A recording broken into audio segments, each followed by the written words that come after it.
بسم اللہ الرحمن الرحیم۔ السلام علیکم دوستوں، میں Mureed Saleem, welcome to my YouTube channel novel orchard. کیسے ہیں آپ سب لوگ؟ جی تو گائز، آج ہم نے پڑھنی ہے ناول جو جاگیردار والا، ظالم جاگیردار والا سٹارٹ کیا ہوا ہے، اس کی 5th ایپیسوڈ۔ تو اس سے پہلے اگر آپ نے میرے چینل ناول آرچڈ کو سبسکرائب نہیں کیا تو سبسکرائب کر لیں اور ساتھ میں بیل آئیکن بھی پریس کر لیں تاکہ آنے والی ویڈیو آپ کو ایزیلی ملتی رہے۔ اور آئیں پڑھتے ہیں ظالم جاگیردار کی 5th ایپیسوڈ۔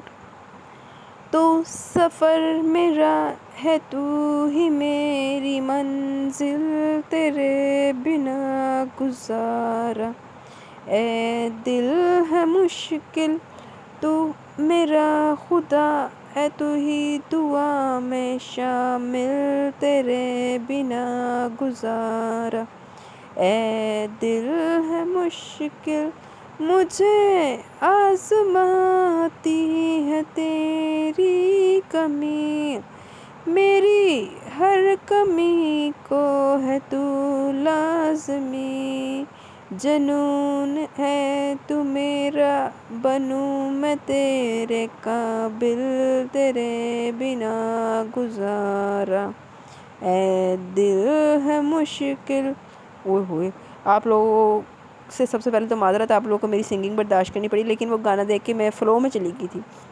اچھا، فل سائز کی ایلڈی پر چلتے اس سانگ نے نابیہ کو اپنی گرفت میں لے لیا۔ اس کی ذہن کی سکرین پر دائم خان کے ساتھ گزارے ہر پل یاد آنے لگے۔ اپنی گہری سوچوں میں غلطہ بہت دور تک نکل آئی تھی۔ دائم کلاس کی ثنا احمد ان تینوں کے پاس چلی گئی۔ رائب ملک، انابیہ اور دائم خان اس وقت کینٹین میں بیٹھے کولڈ ڈرنک اور فرینچ فرائز سے لطف اندوز ہو رہے تھے۔ تب ان کے پاس ان کی کلاس فیلو ثنا احمد چلی گئی۔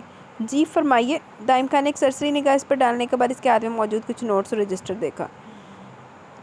انابیہ جو فرینچ فرائز کھا رہی تھی، اس کے ہاتھ میں تیزی آ گئی۔ رائب ملک کی نظر دائم خان پر کم، انابیہ پر زیادہ تھی۔ اس کے چہرے کی رنگت اس کے اندر کے غصے برہمی کا بتا رہی تھی۔ ایکچولی میں اپنی کزن کی شادی میں بیزی ہونے کی وجہ سے کچھ دن جامعہ نہیں آئی تھی، تو سر عابد کے کچھ نوٹس مسنگ ہے، کیا آپ میری ہیلپ کر سکتے ہیں؟ جی بالکل، کیوں نہیں، تو پھر آئیے، کیونکہ یہاں تو ممکن نہیں۔ ثنا احمد نے اپنے ساتھ چلنے کی پیشکش کی تو اس طرح تھی کہ جیسے دونوں میں گہری دوستی ہو۔ کیوں، یہاں کیا ہوا؟ نابیہ کی برداشت کا پیمانہ لبریز ہو گیا۔ اس نے اپنا جوگر شوز زور سے زمین پر پٹکا جو بدقسمتی سے برابر میں بیٹھے رائب ملک کے پیر پر لگا۔ اوئے ہوئے، رائب دب چلے کی قصور سی۔ اور دوسرا، اس کے یوں تنک کر جھٹکے سے کھڑے ہونے پر دائم خان کی کولڈ ڈرنک گر کے دائم خان کے کپڑے تو داغ کر گئی، ساتھ کچھ چھینٹیں دائم خان کے تقریباً پاس کھڑی ثنا احمد کے کپڑوں پر بھی آئی تھی۔ دائم خان تو اس اچانک افتاد کے لیے قطعی طور پر تیار نہیں تھا، اس لیے تیزی سے چیئر پیچھے کو کھسکائے کھڑا ہوا، ساتھ ثنا احمد بھی دور ہٹی۔ یہی حال وہاں موجود رائب ملک کا بھی تھا، درد سے وہ بھی کراہتا ہوا کھڑا ہوا تھا۔ اور بات سنو، جہاں تک میرے علم میں تمہارے گروپ میں سیفی رضا خود کو بہت جینیس اور اوور سمارٹ سمجھتا ہے، پھر تمہیں دائم کی مدد کی کیا ضرورت پیش آئی؟ انابیہ نے بغیر لب کی لپٹی ثنا احمد کو آڑے ہاتھوں لیا۔ ثنا احمد تو چپ چاپ بس دیکھتی رہ گئی۔ تھوڑی سی شرمندگی خود دائم خان کو بھی محسوس ہوئی، جبکہ رائب ملک اپنی تکلیف کا غم بناتا رہ گیا۔ انہیں غم ہی آتا رہتا رائب ملک نو۔ میرا خیال ہے مجھے چلنا چاہیے۔ پوری جامع جانتی تھی کہ انابیہ کس مزاج کے، اس لیے تو آج تک کسی لڑکے نے بھول کر بھی دوستی کا ہاتھ بڑھانے کی کوشش نہیں کی۔ بالکل، اور آئندہ آگے سے خیال رکھنا، دائم اگر مروت میں کچھ بولتا نہیں تو اس کا مطلب یہ نہیں کوئی بھی اس کی ذہانت سے فائدہ اٹھا لے گا۔ رائب ملک کو تو کھانسی کا دورہ چڑھ گیا اور خود دائم ملک کی آنکھیں پھٹی کی پھٹی رہ گئی۔ ثنا احمد اتنی بےعزتی برداشت نہیں کر سکتی تھی اور تیزی سے وہاں سے نکلتی چلی گئی۔ رائب ملک کی کھانسی رکنے کا نام نہیں لے رہی تھی، جس پر انابیہ نے گھور کر اس کو دیکھا، بلکہ اپنی نازک سی ہتھیلی کا چھوٹا سا مکہ بنا کر اس کے بازو پر بھی چڑھ دیا۔ تم تو ہو ہی ناکارہ، اور تم کو بہت مزے آ رہے تھے اس کے ساتھ جانے میں۔ رائب ملک نے اپنی زور آزمائی کرنے کے بعد دائم خان پر اپنا روب چڑھا اپنا حق جتایا۔ دائم خان نے معصومیت بھری نظر رائب پر ڈالی، جسے کہہ رہا ہوں میرا کیا قصور ہے؟ بیٹا یہی قصور ہے کہ تو نے اس جامعہ میں ایڈمیشن لیا اور نابیہ کے دل میں اس کی آنکھوں میں آ ٹھہرا۔ بس بکواس کروا لو تم لوگوں سے۔ دائم خان نے ہلکے سے دانت پیستے ہوئے وہاں سے جانے میں عافیت جانی، کیونکہ وہ جانتا تھا نابیہ کو کچھ بھی کہنا دیوار سے سر پھوڑنا ہے۔ اس کے جانے کے بعد انابیہ کی ہنسی چھوٹ گئی۔ رائب ملک نے بھی اس کا ساتھ دیا۔ کیوں تنگ کر رہے ہو خان کو؟ جب کوئی لڑکی سے بات کرنے کی کوشش کرتی ہے دل چاہتا ہے اس کا خون بھیجو، اس کا منہ نوچ لوں۔ توبہ ہے تم سے تو، رائب ملک نے ہلکے سے کہا۔ اور مجھے ایک بات اور سمجھ میں نہیں آتی کہ یہ لڑکیاں دائم کے پاس ہی کیوں آتی ہے، تمہارے پاس کیوں نہیں آتی؟ اس نے درزیدہ نظروں سے رائب ملک کو اوپر سے نیچے تک دیکھا۔ خدا کو مانو میرے پاس کیوں آنے لگی؟ ہاں ظاہر ہے اب تم کوئی دائم کی طرح ڈیشنگ ہینڈسم تو ہو نہیں، اس نے ہنستے ہوئے کہا، جس پر وہ جلد بلا کر رہ گیا۔ اور تمہارے اس دائم کی طرح گھننا میسنا بھی نہیں ہوں۔ رائب ملک نے اپنا بدلہ چکا، جس پر وہ صرف گھور کر رہ گئی۔ اب مجھے گھورنا بند کرو، جو دیکھو اپنے گھننے، میرا مطلب ہے ڈیشنگ ہینڈسم کو، پھر کہیں کوئی نوٹس کے بہانے نہ چپک جائے۔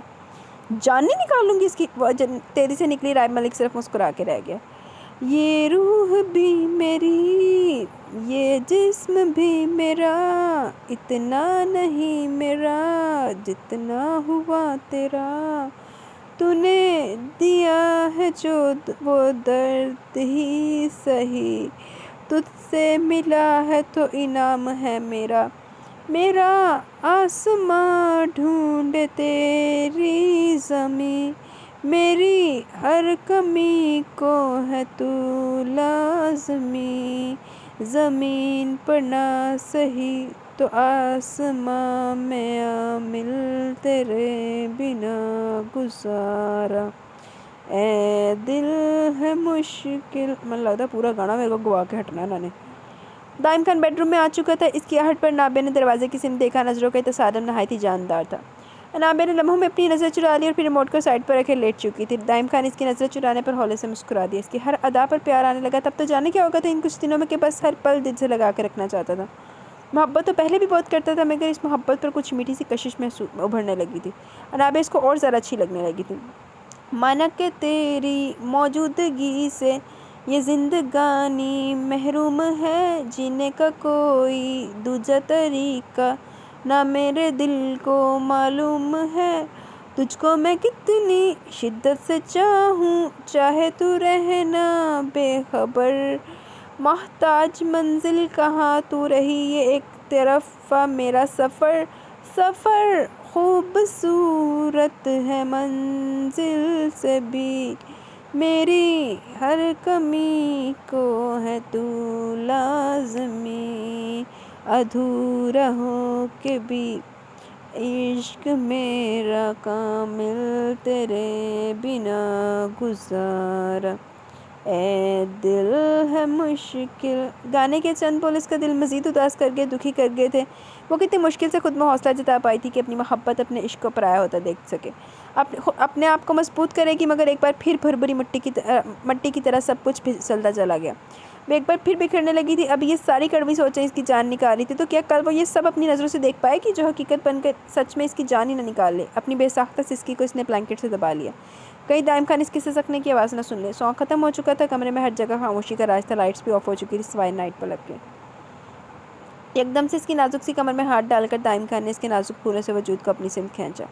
نائٹ بلب کی روشنی میں دائم خان نے اس کا بھیگا بھیگا چہرہ دیکھا، اس کی ہرنی آنکھوں پر پہرا دیتی بھیگی گھنیری پلکوں کی جھالر دیکھی، جن پر دائم خان نے اپنے لب رکھ دیے، اس کے چہرے کے ایک ایک نقوش کو اپنے لبوں سے تولا تھا۔ وہ مزید خود پر جبر نہیں کر سکا، نہ ہی اس کو اپنے سے دور رکھ سکا تھا، اس کا ہر درد ہر آنسو اس رات میں وہ اپنے اندر سمیٹ لیا تھا۔ نابے نے خود کو چھڑانے کی ہلکی سے مزاحمت بھی کی، مگر اس کی ہر مزاحمت ہر زور آزمائی اس کے مضبوط بازوؤں میں دم توڑ گئی تھی۔ چلو انشا قداور آئینے کے سامنے کھڑی اپنے بالوں کو سلجھا رہی تھی، جب مرر میں اس کو اپنے پیچھے رائب ملک کا عکس دکھائی دیا۔ وہ کمرے میں داخل ہوا، فون کان پر لگا، کسی سے محو گفتگو تھا۔ تم رائب کی باتوں میں مت آنا، اس کا تو کام ہی ہے دھوکہ دینا، پہلے مجھ سے شادی کی، مجھ سے دل بھر گیا تو تمہیں اپنی ہوس کا نشانہ بنا رہا ہے۔ سجل کی باتیں اس کے دل و دماغ سے چپک کر رہ گئی تھی۔ رائب کا کوئی بزنس ایمانداری کا نہیں ہے، دھوکہ، فریب، سمگلنگ، لڑکیوں کو بیچنا، غلط کاموں میں ملوث، بس یہی اس کا پیشہ ہے۔ وہ تو میری خوش قسمتی ہے جو میں اس کی کزن بھی تھی تو مجھے فروخت نہ کیا، ورنہ اس کا خون بہت سفید ہے۔ تو سجل آپی آپ بتائیں نا میں کیا کروں؟ اس نے نہایت معصومیت سے پوچھا۔ تمہیں میں جیسا بتاؤں تم بس ویسا ہی کرنا، اور سب سے پہلے اس کو اپنے نزدیک مت آنے دینا۔ نہیں میں بہت کوشش کرتی ہوں مگر وہ میری ایک نہیں سنتے۔ پاگل لڑکی، اس طرح تو تمہیں اپنے جال میں مزید پھنسا لے گا۔ چلو خیر اب تمہیں احتیاط کرنا، اس سے دور رہنا، اگر وہ کچھ بھی کرنے کی کوشش کرے تمہیں ہر حال میں خود کو اس جنگلی وحشی جانور سے بچانا۔ لاکھ دی لعنت سجل تے دوستو، بڑی لاکھ دی لعنت نے چلاتے جیڑی نا اتنے اپنے پنڈ میں تو بڑی بنی پھرتی تھی، تیز تلار اور سمجھدار، اتنے آ کے گھا چڑھنے چلی گئی تمہاری عقل چول جی، وہ تو اتنی تڑف کے گئی تو ہن سجل آپ ہی ہو گئی۔ ٹھیک ہے سجل آپی، آپ مجھے میری بی بی جان کے پاس بھیج دیں، تینوں تو ایسا بھیجے گی بی بی جان دے کول کہ تو نا بی بی جان چھڑ کے اپنی اصلی بی بی دے کول پہنچے گی قبر دے وچ۔ تم فکر مت کرو، میں سارا انتظام کر دوں گی، تمہاری بی بی جان کے پاس باحفاظت تمہیں پہنچا دوں گی۔ نشرہ بی بی جان کے پاس جانے سے خوش ہو گئی تھی، لیکن اس کے دل میں رائب ملک کے لیے نفرت کا بیج پھوٹ پڑا تھا۔ وہ اس طرح کا انسان ہے، یعنی انسانی جان کی کوئی قدر نہیں، وہ اس کو صرف اپنی نفس کی تسکین کے لیے استعمال کر رہا ہے، اور جب دل بھر جائے گا تو اس کو فروخت کر دے گا، پھر نئے شکاری کے لیے نکلے گا، اس کو ڈھونڈ کے اس کے ساتھ بھی ایسے کرے گا۔ انشا کی ہر سوچ اس کے لیے کڑوی ہونے لگی، اس کو سوچ کر بھی کراہیت سی محسوس ہونے لگی تھی، بلکہ جب سے سجل نے اس پر یہ انکشاف کیا تھا کہ رائب ملک اس ٹائپ کا بندہ ہے تو خود سے بھی نفرت ہونے لگی۔ اپنے وجود کے ہر عضو سے گھن کا احساس ہو رہا تھا۔ رائب ملک نے اس کے ارد گرد اپنے ہونے کا احساس کا حصار کھینچ دیا۔ ایک ایسے دائرے میں قید کر دیا تھا جہاں سے وہ نکلنے کا راستہ ڈھونڈتی رہتی تھی مگر کوئی راستہ دکھائی نہیں دیتا، لیکن سجل کی صورت میں ایک امید سی نظر آئی، اندھیرے میں روشنی کی چمکتی کرن نظر آئی۔ یہ تم کن سوچوں میں کھوئی ہوئی ہو؟ رائب ملک نے نشہ کے نہایت قریب آیا اور ہلکے سے اس کے کان میں پھونک ماری۔ وہ جو سجل کی باتوں کے تانے بانے میں الجھی ہوئی تھی، رائب ملک کی اس حرکت پر بری طرح گڑبڑا کے رہ گئی۔ اس کو صرف برا سا منہ بنا کے دیکھ کے رہ گئی۔ برش کو ڈریسنگ ٹیبل پر پٹکا اور وہاں سے جانے لگی کہ رائب ملک نے نہایت نرمی و آہستگی سے اس کے گرد اپنا ہثار کھینچ دیا۔ زبردست لگ رہی ہو، ارادہ کیا ہے؟ رائب ملک نے اس کے چہرے کو نہایت ہی بے باک مگر بھرپور نظروں سے دیکھا۔ انشا کے کانوں میں ایک بار پھر سجل کی باتیں گونجنے لگی۔ اس سے جتنا ہو سکے دور رہنا، وہ صرف تمہارا استعمال کرے گا۔ چھوڑے، مجھے نفرت ہوتی ہے مجھے آپ سے، میں بے وقوف نہیں ہوں جسے آپ استعمال کر کے پھینک دیں۔ جو کچھ اس کے ذہن کی سلیٹ پر سجل نے لکھ دیا تھا وہ وہی دہراتی گئی، وہی سب سوچتی تھی۔ کبھی کبھی تو ایسا لگتا ہے وہ اپنی ہی زندگی میں الجھ کے رہ گئی، اس کے اندر سے سکون آسودگی سب ختم ہو گیا، وہ بس کسی بھی طرح بی بی جان کے پاس جانا چاہتی تھی۔ ارے یہ کیا فضول بات کر دی تم نے؟ انشا جس نے اس کی گرفت سے خود کو چھڑا لیا تھا کچھ فاصلے پر جانے لگی تھی۔ رائب ملک نے اس کا ارادہ پہچان لیا، تیزی سے اس کے معدے جیسی کلائی تھامی اور ایک ہی جست میں اس کو خود سے نزدیک کر کے اس کی گلابی آنکھوں میں جھانکنے لگا۔ یہ فضول بات نہیں، یہ سچ ہے اور مجھ سے آپ کی سچائی چھپ نہیں سکتی، آپ چھپانے کے چاہے ہزاروں کوششیں کریں۔ اس کے لہجے میں بغاوت کی چنگاری سی تھی جو رائب ملک نے شدت سے محسوس کی۔ اس کو حیرت بھی ہوئی مگر اس نے انشا پر حیرت ظاہر نہیں کی۔ کچھ تو نیا پن اور لوکھا تھا آج انشا کے انداز و لب و لہجے میں۔ اتنا ٹائم ہو گیا تھا اس کو اس کے ساتھ رہتے ہوئے، اس کی ہر دھڑکن کی جب وہ آواز سن سکتا تو اس کا یہ بدلا بدلا سا انداز کیسے نہیں پہچانتا؟ مگر خیر وہ پتہ کرے گا آخر ایسا کیا ہوا تو انی دیا پتہ کر لا پھر۔ اچھا ان باتوں کو چھوڑو، ابھی میری دائم اور نابے سے بات ہوئی ہے۔ سچی؟ تو آپ نے میری نابے اپی سے بات کیوں نہیں کرو؟ خود ہی اکیلے اکیلے کر لیا۔ آپ کو پتہ نہیں میں کتنا یاد کرتی ہوں ان کو، مگر آپ رائب ملک نے اس کے گلابی ہونٹوں پر اپنی چوڑی ہتھیلی رکھ دی۔ اوتھے رائب ملک نے نا ٹھرکی آدمی کا ٹھرک جا گیا ہونا۔ نشہ کی آنکھیں پھٹی کی پھٹی رہ گئی۔ رائب ملک نے نہایت دلچسپی سے دلکش منظر دیکھا۔ اسی اسنا میں رائب ملک کا فون بجنے لگا۔ اس نے مسکرا کے اس کے ہونٹوں سے اپنی ہتھیلی ہٹا لی۔ فون دیکھا جہاں اسکرین پر انابیہ کالنگ جگمگا رہا تھا۔ لو بات کرو۔ رائب ملک نے فون آن کر کے نشہ کی طرف آگے بڑھایا۔ فون سے تو اس کے ذہن میں ایک ہی کا نام آتا ہے، سجل۔ اس نے جھٹکے سے رائب ملک سے فون لے لیا۔ اس نے چور نظروں سے رائب ملک کو دیکھا، پھر فون کو کان سے لگا لیا۔ جی سجل آپی؟ بے ساختہ اس کے لبوں سے یہ نام ادھورا تھا مگر سامنے والا بھی قیامت کی سماعت رکھتا تھا۔ اس نے نہایت حیرت سے مگر چونک کر سجل کو دیکھا، انشا کو دیکھا۔ انشا نے جس طرح بے ساختی میں نام لیا، رائب ملک کو ایسا لگا جیسے وہ پہلے بھی سجل سے بات کر چکی ہے۔ تو ہلوی جی رائب ملک نے پتہ نہ لگے ساری کہانی دا تے رائب ملک نے جتیاں میں مارنیاں۔ انشا نہایت ہی سیدھی سی معصوم سی دنیا کی چالاکی کو تو نہیں سمجھتی مگر جو بات دل میں چھپانے کی کوشش کری ہے رائب ملک کے چند سوالوں سے وہ سب کچھ منظر عام پر آ جائے گا۔ اس نے ہاتھ بڑھا کر فون لینا چاہے کہ فون بند کرے اور سب سے پہلے وہ وجہ پوچھے، وہ جانے جو نشہ چھپا رہی ہے، جس کی وجہ سے ابھی کچھ دیر پہلے اس کا انداز بدلا بدلا سا لگا تھا۔ فون وہ لے ہی لیتا اگر دروازے پر ڈور بیل نہ بجی ہوتی۔ اس نے ایک نظر نشہ پر ڈالی اور باہر کی جانب بڑھ گیا۔ پہلے لوگوں کی گلا تو سن لا ہوندیاں۔ میں انابیہ آپی ہوں نشہ۔ انابیہ نے ہلکے سے کہا۔ نشہ کو ہلکی سی شرمندگی ہوئی۔ کیسی ہیں آپ انابیہ آپی؟ آپ کو پتہ ہے مجھے آپ کی کتنی یاد آتی ہے، بہت کمی محسوس ہوتی ہے آپ کی۔ انابیہ آپی مجھے یہاں سے لے جائیں نہ، میں یہاں محفوظ نہیں ہوں۔ گلا شکوہ کرتے اس کی آنکھیں نمی سے بھرنے لگی۔ میری جان میں بہت جلدی تمہارے پاس آ جاؤں گی مگر اس سے پہلے مجھے یہ بتاؤ یہ بچکانا بات کیوں کہ یہاں محفوظ نہیں؟ رائب نے پھر کچھ کہا۔ آپ کو بتاؤں یہ اچھے انسان نہیں، لڑکیوں کا کاروبار کرتے ہیں، پتہ ہے آپ کو 3-4 شادیاں بھی کی ہوئی ہیں اور جب ان سے دل بھر جاتا ہے تو ان کو باہر ممالک میں فروخت کر دیتے ہیں اور آپ دیکھ لیجیے کہ یہ میرے ساتھ بھی ایسے ہی کریں گے، مجھے بھی۔ وہ رونے لگی تھی، اس سے آگے بولا نہیں چاہ رہا تھا۔ انشی یہ سب کیا بول رہی ہو؟ انابیہ کا دماغ لمحے بھر کے لیے معاف ہو گیا۔ وہ اچھی طرح جانتی تھی کہ نشہ رائب ملک سے ناراض ہے، خفا ہے مگر وہ ان دونوں کے بیچ بدگمانی اور غلط فہمی کے سائے کیسے منڈلانے لگے؟ نشہ رائب ملک کی بے باکی گستاخی اور جسارتوں کی کہانیاں سناتی تو وہ سمجھتی کہ ہاں ایسے ہے کیونکہ رائب ملک نشہ کو انتہا سے زیادہ چاہتا ہے، عشق کرتا ہے مگر جو بیج نفرت اور بدگمانی کا وہ بھی اس طرح کے اس کے دل میں بو دیا گیا تو یقیناً کوئی تیسرا ان کے بیچ کوئی تو ہے جس نے نشہ کی سادگی اور معصومیت کا فائدہ اٹھایا مگر اس کو اس کے ناپاک و مکروہ ارادے میں کامیاب نہیں ہونے دے گی۔ تمہیں اندازہ ہے رائب ملک کے بارے میں کیا سوچ رہی ہو، کیا بول رہی ہو؟ انابیہ آپی میں بالکل ٹھیک کہہ رہی ہوں، مجھے سجل آپی نے بتایا۔ اس نے اپنے بہتے آنسو رخسار سے اپنے دوپٹے سے صاف کیا۔ سجل؟ انابیہ نے دھیرے سے یہ نام دہرایا۔ یہ سجل کون ہے؟ تمہارے اس سے رابطہ کیسے ہوا؟ اور پھر نشہ نے بغیر چھپائے اس کو سب بتا دیا کہ وہ اس سے روز باتیں کرتی ہے۔ انابیہ آپی مجھے نہیں پتا، آپ مجھے یہاں سے لے جائیں، مجھے یہاں نہیں رہنا، مجھے بی بی جان کے پاس آنا ہے۔ اسی پل رائب ملک پیچھے سے اور ناشرہ کو اپنی باہوں میں بھر لیا، فون اس سے لے کر اپنے کان میں لگایا۔ ہوگی میری مسز سے باتیں؟ اللہ لانتی ہے، جدھر تو آنا چاہیے تھا تو ڈنگر زمانے دے تو آیا نہیں، درفا نہیں ہویا، اب کم از کم پیچھے کھڑا ہو کے بات تو سن لیتا۔ لانتی بغیرت آدمی، اپنی آگ لگی انجن ہارٹ ہے مجھے۔ ہوگی میری مسز سے باتیں، تمہیں وہاں بھی سکون نہیں ہے نا؟ یہ تو ہے ہی بے وقوف مگر تم بھی اس کی بے وقوفیوں میں اس کا ساتھ دیا کرو۔ یہ خان کہاں ہے کہاں؟ میں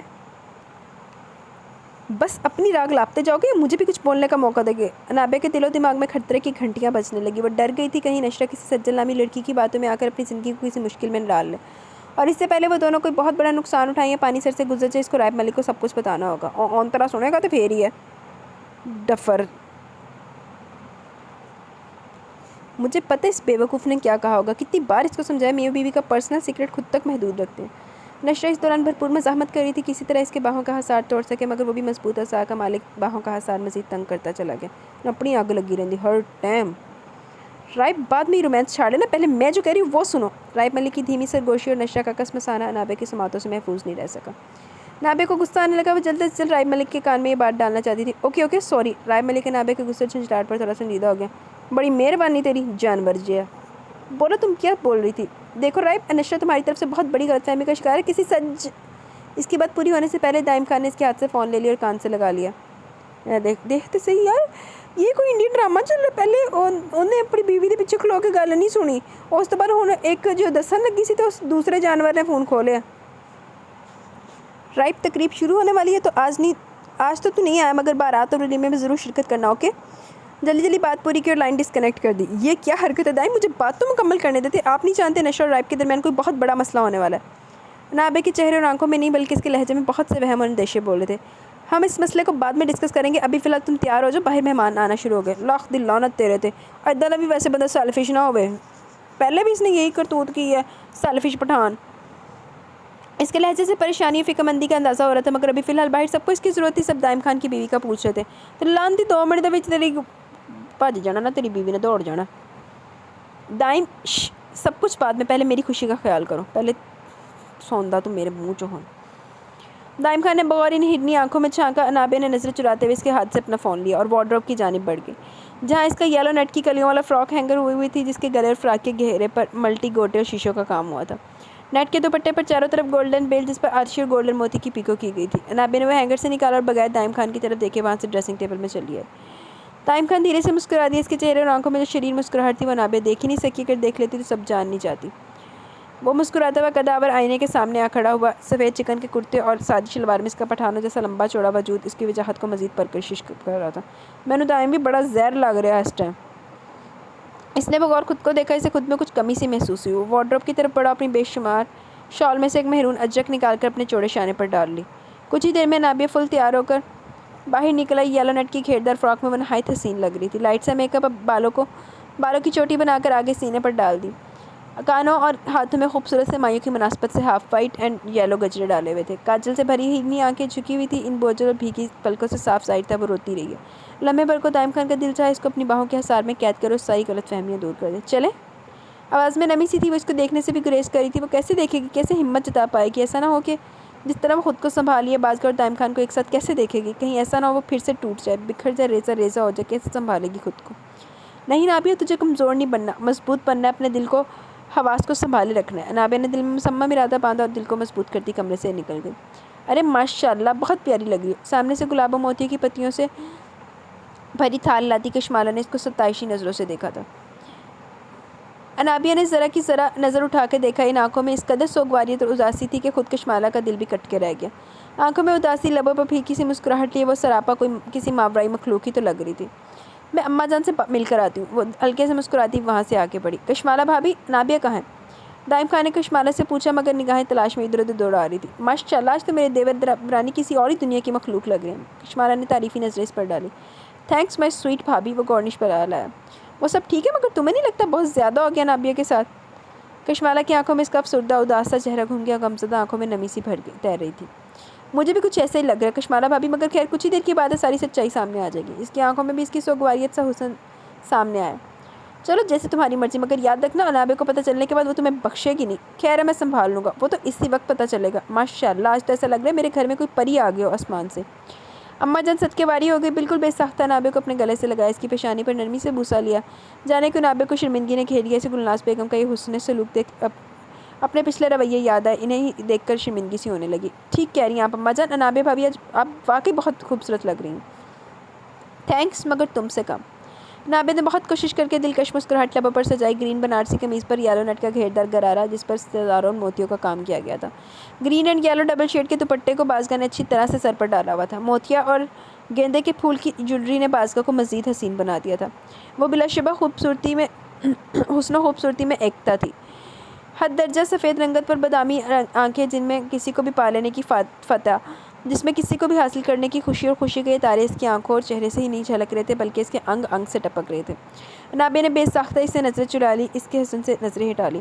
چلے بھی دلہن صاحبہ اسٹیج تیار کر دیا کہ سارے مہمان لان میں اکٹھے ہو گئے۔ دلہن صاحب کو اتنی بے صبری کہ پہلے سے اسٹیج پر چڑھ کے بیٹھ گئے۔ محلے کی اور کچھ کزنس وہاں آ دھمکی تھی بازگاہ کو لینے کے لیے۔ چلو آ جاؤ، رکو بچیوں، اس کو دوپٹے کے تلے لے کر چلو۔ گلناز بیگم نے بیڈ سے ریڈ دوپٹہ اٹھایا جس پر کورے دبکے سے کام کروایا گیا تھا۔ 4 لڑکیوں نے اس دوپٹے کے ایک کونے کو پکڑ لیا اور اس کو بازگاہ کے اوپر آسمان کی چادر کی طرح پھیلا دیا۔ سب اس کو لے جانے لگے۔ چلے بیٹا۔ گلناز بیگم نے اس کی کلائی تھام کر دوسرا ہاتھ اس کے رخسار پر رکھا۔ جی، اس کی سوچوں کا تسلسل ٹوٹ چکا تھا۔ چلے اماں جان۔ اسی اسنا میں اس کا فون بجنے لگا۔ اسے اپنے ہاتھ میں پکڑا سیل فون دیکھا۔ بی بی جان کی کال ہے۔ اوکے تم سن لو پھر آ جانا۔ جی بہتر۔ گلناز بیگم ہلکے سے مسکرا دی، ہولے سے اس کا رخسار تھپ تھپاتے ہوئے باہر نکل گئی۔ ان کے جانے کے بعد نابے نے فون ریسیو کیا۔ السلام علیکم بی بی جان۔ نہ چاہتے ہوئے بھی اس کی آواز پھراسی گئی۔ میری جان، میری شہزادی، میری بچی، کیا ہوا؟ کیا بات ہے؟ مجھے بتاؤ۔ بی بی جان کی پرنور آواز پر وہ سسک اٹھی تھی۔ وہ جو خود کو سنبھالتے سنبھالتے ہلکان ہو گئی تھی ٹوٹ کے بکھرنے لگی۔ گرم گرم سیال اس کی آنکھوں سے گر کے اس کے پورے وجود کو جھلسانے لگے تھے۔ بازگاہ اور تبریز کو اسٹیج پر بٹھا دیا گیا تھا۔ تبریز اور تبریز خان کی جوڑی کو سب نے سراہا۔ سب نے چاند و سورج کی جوڑی سے تشبیہ دی۔ سب نے اپنی اپنی رسمیں کرنی شروع کر دی، مگر اس سے پہلے گلناز بیگم اور کشمالہ نے بازگاہ اور تبریز خان کے ہاتھوں پر پان رکھ دیا۔ جو آتا اس پر اپٹن اور مہندی رکھ کر چلا جاتا، ساتھ ساتھ صدقہ اتار کے ان کے ہاتھوں پر رکھ کر ڈھیروں دعاؤں سے نواز کے اسٹیج سے نیچے اتر جاتا۔ انابیہ نہیں وہ بھی رسم کر لیتی۔ کشمالہ نے پورے لان میں نظریں دوڑائی مگر نابے اس کو کہیں نہیں دیکھی۔ میں دیکھتا ہوں۔ دائم خان نے بھی کافی ٹائم سے اس کو نہیں دیکھا تھا۔ اس کو فکر لاحق ہو گئی، کہیں یہ ہلکا سا مذاق بھاری نہ پڑ جائے۔ دل میں سوچتا وہ گھر کے اندر داخل ہوا۔ کشمالہ بھابھی نے بتایا وہ اماں جان کے روم میں گئی تھی۔ وائسکی سے کہتا وہ گلناز بیگم کے روم میں آیا۔ بی بی جان آپ کب آئیں گی؟ پلیز جلدی آ جانا، میں بہت اکیلی ہو گئی ہوں۔ آنکھوں سے تو جیسے اشکوں نے نہ رکنے کی قسم کھا لی ہو، جسے آج ہی وہ اپنے دل کا غور غبار نکال دے گی۔ اللہ نہ کرے، کیسی بدشگونی کی باتیں کر رہی ہو؟ دائم کہاں ہے؟ میری بات کرواؤ دائم سے۔ بی بی جان کو ایسا لگ رہا تھا جیسے اپنی چہیتی لاڈلی کلوتی جگر گوشے کا رونا، بلکنا، تڑپنا، سسکنا ان کی جان ہی نہ لے لے۔ بی بی جان کے لہجے میں سختی سی ڈر آئی، چہرے پر لاتعداد شگنیں ابھرنے لگی۔ انہوں نے اپنے دل کے ٹکڑے کو خود سے نوچ کے کسی کو دیا تو دائم نے اس کا کیا حال کر دیا؟ ایسا کیا کہہ دی کہ وہ اس طرح ٹوٹ کر رو رہی ہے؟ اگر ایسی بھی کیا بات ہوئی ہے؟ نابے کو بی بی جان کے لہجے میں موجود سختی اور اشتعال محسوس ہوا تو اپنی بیوقوفی کا شدت سے احساس ہوا۔ اسے خیال کرنا چاہیے تھا، مگر وہ بھی تو کسی بہت اپنے کی آواز پر خود پر اور دل پر قابو نہیں رکھ سکی۔ بہت مشکل سے خود کو سنبھالتے ہوئے اس نے ایک گہری سانس لی۔ بی بی جان آئی ایم سوری، میں نے آپ کو پریشان کر دیا۔ اصل میں آپ سے کوئی بھی دور رہی نہیں نا تو دل پر قابو نہیں رکھ سکی۔ بھلے خود کو سنبھال لیا تھا مگر آواز میں وہی اداسی اور پسمردگی تھی۔ بی بی جان اتنی دور سات سمندر پر بیٹھی اس کے درد کو اپنے دل میں محسوس کر سکتی تھی، وہاں خود کتنی تکلیف میں ہوگی۔ بی بی جان پلیز آ جائیں نا آپ۔ وہ ایک بار پھر سے ٹوٹنے لگی، سنبھل سنبھل کر بکھرتی اور پھر سمٹنے کی کوشش کرتی۔ دائم خان کے پرائے ہو جانے کا خیال اسے اندر سے گھلا رہا تھا۔ میں بہت جلد آ رہی ہوں، پوچھوں گی دائم سے میری نازو پری بچی کے ساتھ کیا کیا ہے۔ نابے سے زیادہ دیر بات کرنا مشکل ہو رہا تھا، اس نے فون ہی آف کر دیا اور دونوں ہتھیلیوں میں چہرہ چھپائے بلک بلک کر رو دی۔ پیچھے دروازے پر استادہ دائم خان کھڑے کا کھڑا رہ گیا۔ اس کو ایسا محسوس ہوا جیسے اس کا دل کٹ کٹ کر رہا ہو۔ وہ پچھتا رہا تھا اپنے اس مذاق پر، جس طرح وہ بلک بلک کر رو رہی تھی اس طرح تو کبھی اس نے نہیں چاہا تھا۔ وہ آہستہ آہستہ چلتا ہوا آ رہا، اس کے گرد اپنے چوڑے بازوؤں کا حصار باندھا۔ وہ مزید اس کو بکھرتے ہوئے نہیں دیکھ سکتا تھا۔ انابیہ جان۔ نابے نے چہرہ اٹھا کے دیکھا، دائم خان نہایت جان نثار نظروں سے اس کو دیکھ رہا تھا۔ ان نگاہوں میں اس قدر پیار و چاہت جھلک رہی تھی جو نابے اپنے رونے کی وجہ سے دیکھ ہی نہیں سکی، کیونکہ ان ہنی نگاہوں میں تو اپنی کائنات، اپنی دنیا جہان کے کھو دینے کا ڈر و خوف تھا، بلکہ شاید وہ کھو چکی تھی، اپنی زندگی ہار گئی تھی۔ اس کو ابھی تو سب سے مشکل اور جان لیوا مرحلے سے گزرنا تھا۔ بازگاہ اور دائم خان کو ایک ساتھ دیکھ رہے ہیں، اس لیے ان کی رسم کرنی ہے۔ کیا ہو پائے گا اس سے؟ یہ سب کر پائے گی وہ ان دونوں کی رسم؟ چلو رسمات شروع ہو گئی ہیں، سب تمہیں پوچھ رہے ہیں۔ دائم خان نے اس کے رخسار پر چپکی اس کی لٹوں کو صحیح کیا۔ جی۔ وہ جھجکتے ہوئے اس سے پیچھے ہٹی۔ وہ نگاہیں چراتے آگے بڑھی کہ دائم خان نے اس کے آگے ہاتھ پھیلا دیا۔ انابیہ نے بھیگی بھیگی بوجھل پلکیں اوپر کو اٹھائیں اور سوالیہ مگر الجھی نظروں سے اس کو دیکھا۔ پہلے اپنا چہرہ درست کرو، یہ دوپٹہ بھی تھوڑا سیٹ کرو۔ قالین پر آدھے سے زیادہ لٹکا دوپٹہ اس نے اٹھا کر اس کے شانے پر صحیح سے ڈالا۔ نابے نے بے رنگ نظروں سے دائم خان کو دیکھا، واش روم میں چلی گئی۔ تھوڑی دیر بعد اپنا چہرہ ٹھیک کر کے باہر آئی۔ چلے۔ دائم خان نے اس کے شانے پر بازو پھیلا دیا، اس کو گھیرے میں لے آگے بڑھا۔ سر اور آنکھوں کو جھکائے ہوئے اس کی ہمراہ چلنے لگی۔ سب سے کڑا اور سخت امتحان اب اس کے لیے شروع ہونے والا تھا۔ اب یہ اس کا حوصلہ کہ وہ کیا وہ اس آزمائش میں پوری اترتی ہے یا نہیں، وہ اسے خود سے لگائے لان میں لے آیا تھا۔